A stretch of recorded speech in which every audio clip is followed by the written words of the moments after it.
All right, this is going to be part of the notes for 4.3. On the computer assignment, 4.3 and 4.4 are kind of mixed together, so you might not be able to answer all the questions on the 4.3 assignment after this video. I'll do a couple of different videos to add them together. This is the introduction of the log properties, so there's a few things that you need to know. First property is the product property, and it says this: log base b of two values, in this case m and n, can be expanded with addition. So it would be the same thing as log base b of m plus log base b of n. This will all start to make sense later, but that's the product rule. There's also a quotient rule that says log base b of two values being divided, m over n, will equal log base b of m minus log base b of n. There is another property called the power rule. That would be log base b of m raised to some power, we'll call p, would equal p times log base b of m.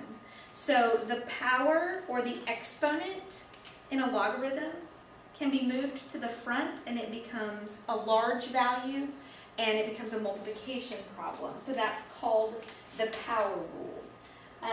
We're going to use all of these rules in order to both expand and condense logarithms. So let me show you what I mean by that. They will give you an example, and we will start by expanding one. So they're going to give me a logarithm that is all condensed, and we will expand it. So they'll give me something like this: log base 2 of x squared times the square root of y. And it will say expand. So now I'm going to use my log properties, and I'm going to expand this and make it, right now it's written as one logarithm. I want to expand it and make it into multiple logarithms.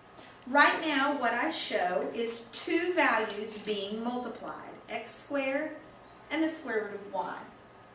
I can expand multiplication using my product property as addition. So that's the first thing I'm going to do. I'm going to write this as log base 2 of x squared plus log base 2 of the square root of y.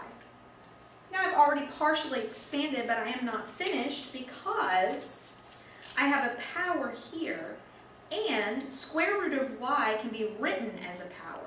So I'm going to move this power to the front and make this 2 log base 2 of x.